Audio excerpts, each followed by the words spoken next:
Halo Talkers, apa kabar? Semoga kalian sehat selalu dimanapun kalian berada. Kembali lagi bersama saya, Febriansyah, dalam podcast Intok. Pocket.com.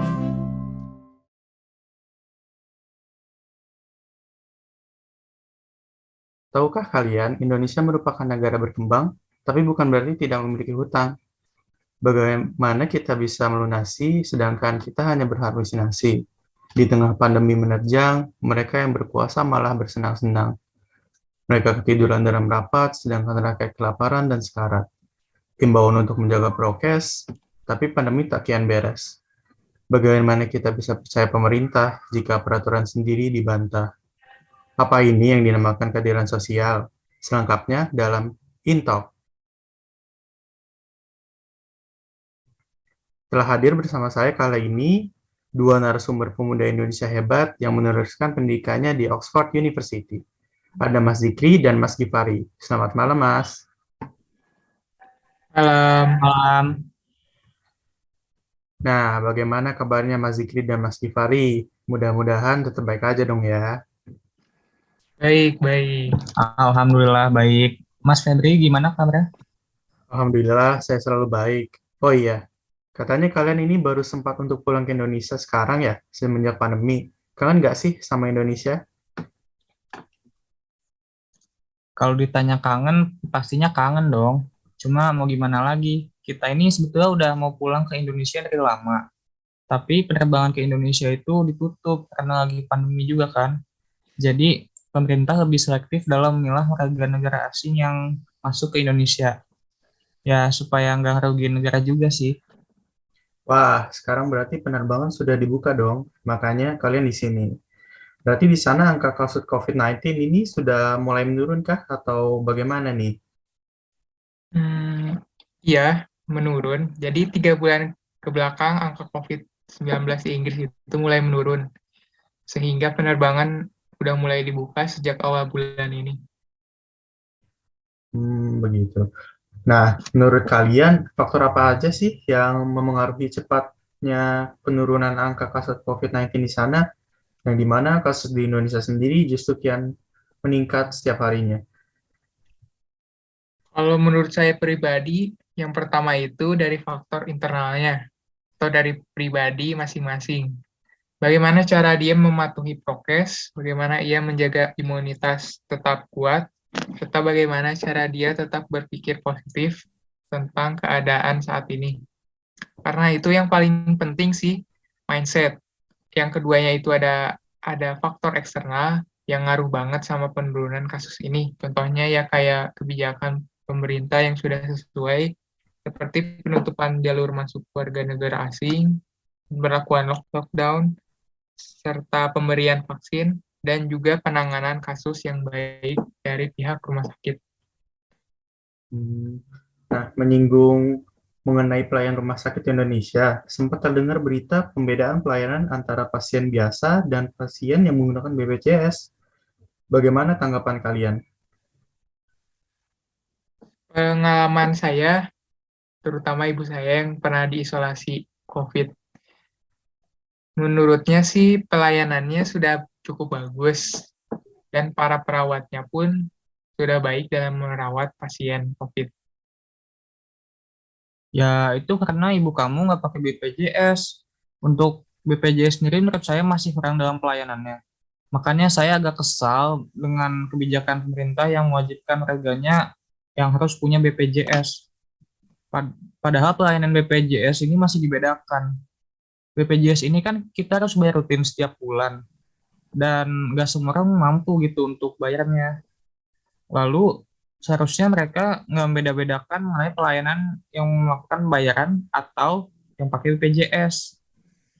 Kenapa BPJS ini hukumnya wajib kalau BPJS ini sendiri dipandang rendah dan dapat perlakuan yang beda gitu daripada yang bayar pakai uang pribadi. Apalagi sekarang ada kebijakan kalau mau punya KTP kita harus punya BPJS dulu. Oh, seperti itu. Agak aneh sih buat KTP, masa harus buat BPJS, harus pakai BPJS. Dan untuk masalah seperti ini harusnya pemerintah segera bertindak sih, sebelum timbul kesenjangan antar pasien juga. Jadi nanti kalau benar-benar harus bikin KTP, ada syaratnya itu BPJS, kesannya tuh kayak kita harus banget berlangganan BPJS. Sebetulnya pemerintah juga sudah mengeluarkan kebijakan tentang membuat kartu Indonesia Sehat atau KIS kan, di mana masyarakat bisa mendapatkan kartu itu dan menggunakannya dimanapun pelayanan kesehatan. Tentu itu langkah yang cukup baik dari pemerintah. Oh iya, benar sekali tuh. Mengenai kartu Indonesia Sehat, sebetulnya juga masih banyak kartu yang lain seperti kartu Indonesia Pintar untuk menjunjung pendidikan negeri, kartu prakerja untuk meminimalisir pengangguran di negeri ini. Nah, tentu ini kebijakan pemerintah yang sangat menjunjung tinggi keadilan di negeri ini sih. Nah, bagaimana nih pendapat kalian mengenai ketiga kartu ini? Kalau menurut saya, ini langkah yang sangat baik dari pemerintah. Apalagi di masa pandemi kayak gini, ketiga kartu itu sangat dibutuhkan. Pemerintah juga sudah berupaya untuk mengoptimalkan apa yang bisa mereka lakukan, yang dimana sangat beda dibanding zaman waktu kami masih SMP, di mana kami kesulitan untuk membayar SPP sampai harus mencari beasiswa. Tapi dengan adanya kartu Indonesia Pintar ini, anak-anak bisa bersekolah tanpa harus memikirkan biaya iuran sekolah. Kami sebagai perwakilan generasi milenial sangat bangga dengan kebijakan pemerintah yang satu ini. Di sisi lain, kartu ini juga menjunjung tinggi nilai keadilan sehingga masyarakat bisa mendapatkan pendidikan yang sama dan sesuai standar. Bahkan kartu Indonesia Pintar ini juga bisa untuk kuliah, itu keren banget sih. Ya, saya setuju. Apalagi dengan adanya kartu Indonesia Sehat dan kartu prakerja ini sangat membantu sekali bagi masyarakat. Jika kita bandingkan dengan tempo dulu, di mana masyarakat harus susah payah mencari uang untuk ke rumah sakit, paling mampunya juga hanya ke puskesmas saja. Namun sekarang kita bisa mendapatkan pelayanan kesehatan dimanapun tanpa khawatir biaya. Sedangkan untuk kartu prakerja itu sangat berguna bagi anak muda bangsa ini yang kebingungan akan bakat yang ia miliki, serta pembekalan yang diberikan oleh pemerintah mengenai dunia kerja ataupun kewirausahaan untuk masyarakat juga sudah baik. Pembuatan kartu ini juga online, jadi mempermudah masyarakat untuk mendapatkannya. Kita lihat kebijakan pemerintah Indonesia sudah cukup baik. Namun di Indonesia sendiri masih ada oknum yang memanfaatkan keadaan seperti ini untuk kepentingan pribadi.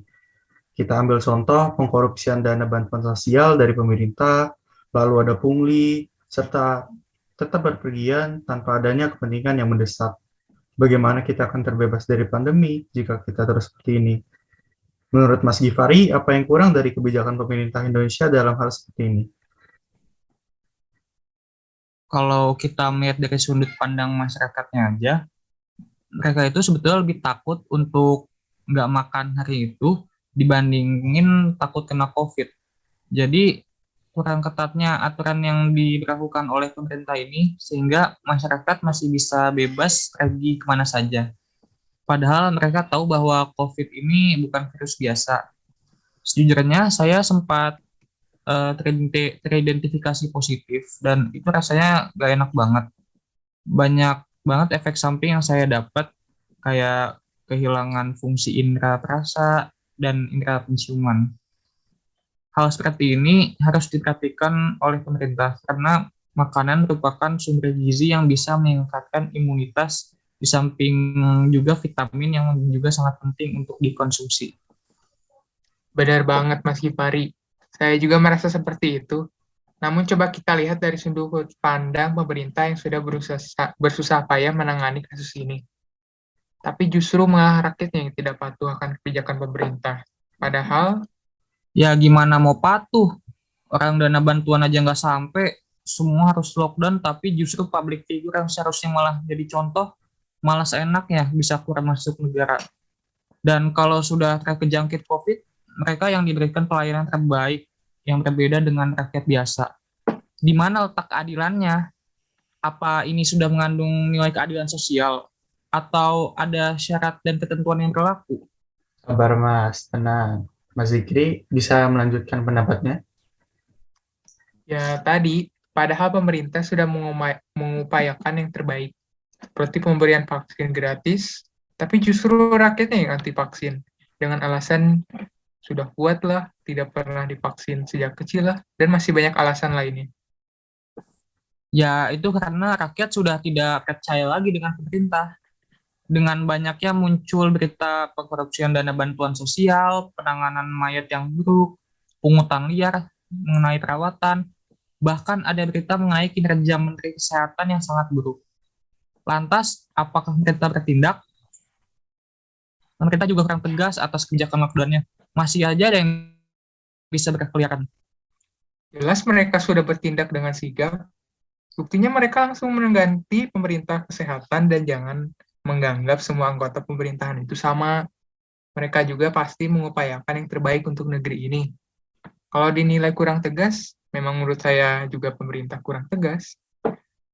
Pemerintah kurang tegas dalam mengambil langkah terhadap para oknum-oknum.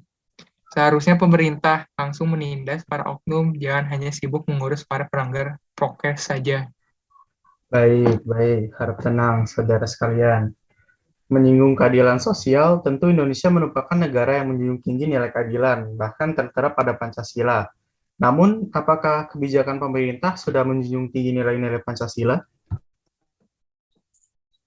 Menurut saya, ada sebagian yang sudah seperti dikurangkannya ketiga kartu yang kita bahas tadi. Namun ada juga sebagian yang belum seperti pemberlakuan lockdown tapi tidak memperhatikan keadaan rakyatnya yang kelaparan dan kesusahan. Lantas, bagaimana cara pemerintah mengatasi kebijakan yang belum sesuai dengan nilai-nilai Pancasila? Ya, kembali lagi ke pemerintahan itu sendiri. Apakah mereka masih menjadikan Pancasila sebagai dasar dalam membuat setiap kebijakannya? Jika tidak, maka siap saja rakyat yang akan turun tangan. Loh, kenapa gitu? Harusnya kan kita tiru Inggris lah, di mana faktor pribadi merekanya itu patuh terhadap kebijakan yang dibuat oleh pemerintah dan percaya terhadap pemerintahnya. Tapi, mengapa mereka masih bisa berpergian tanpa alasan, membuat aturan seenaknya, sedangkan Han atas kebijakan itu sendiri? Kita sebagai negara hukum sudah sepatutnya mengikuti aturan yang ada, karena pada dasarnya aturan itu ada untuk kita taati. Mungkin saja mereka memiliki alasan pribadi yang tidak bisa diketahui. Yang terpenting untuk saat ini kita sama-sama lindungi diri kita sendiri. Karena jika kita menahan diri untuk tidak kemana-mana, maka kita telah menyelamatkan jutaan nyawa. Kita percayakan kepada pemerintah saja. Ya, benar. Mudah-mudahan pemerintah juga tidak melupakan nasib rakyatnya. Karena pada dasarnya, mereka itu dipilih oleh rakyat, dan mereka itu bekerja untuk rakyat.